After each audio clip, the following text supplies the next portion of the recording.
నిబంధనలకు విరుద్ధంగా బాణసంచా దుకాణాలు ఏర్పాటు చేస్తే కఠిన చర్యలు.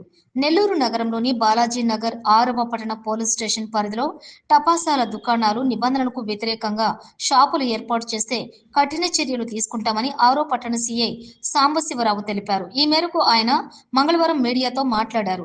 బాణసంచా దుకాణాల ఏర్పాటులో నిర్దేశించిన నిబంధనలను ఖచ్చితంగా పాటించాలన్నారు.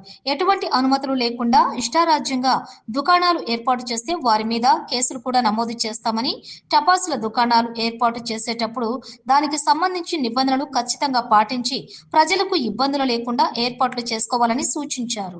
ఎవరైనా కానీ అనాథరైజ్డ్గా ఫైర్ క్రాకర్స్ తయారు చేసిన, సరఫరా చేసిన, అదేవిధంగా పర్మిషన్ లేకుండా అమ్మకాలు జరిపిన వాళ్ళ మీద చట్టపరమైన చర్యలు తీసుకోవడం జరుగుతుంది. ఇటీవల కొన్ని ప్రమాదాలు కూడా జరిగినాయి. వాళ్ళ మీద కఠినమైన చర్యలు తీసుకోవడం జరిగింది. దీపావళి పండుగ సందర్భంగా ప్రాపర్ లైసెన్సు, అమ్మకాలకు కూడా వాళ్ళకి నిర్దేశించిన ప్రదేశంలో సేఫ్టీ మెజర్స్ తీసుకుని వాళ్ళ అమ్మకాలు సాగించాలి. అదేవిధంగా సరఫరా కానీ, తయారీ కానీ ఎటువంటి పర్మిషన్స్ లేకోకుండా కానీ చేసినట్టయితే మా దృష్టికి వస్తే వాళ్ళ మీద చట్టపరమైన చర్యలు తీసుకుంటాం. అదేవిధంగా ఎక్స్ప్లోజివ్ సబ్స్టాన్సెస్ యాక్ట్ ప్రకారం వాళ్ళ మీద చర్యలు తీసుకోవడం జరుగుతుంది. గతంలో కూడా ఇదే విధంగా కొన్ని షాప్స్ ఎటువంటి పర్మిషన్ లేకోకుండా జనావాసాల మధ్య ఏర్పాటు చేయడం వలన మేము ఐడెంటిఫై చేసి వాళ్ళ మీద కేసులు పెట్టడం జరిగింది.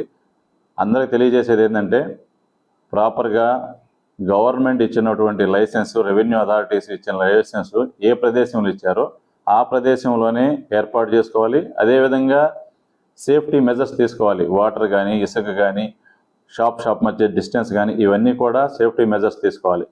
ఏదైనా నిబంధనలు వైలేట్ చేస్తే మాత్రం వాళ్ళ మీద చట్ట ప్రకారం చర్యలు తీసుకోవడం జరుగుతుంది.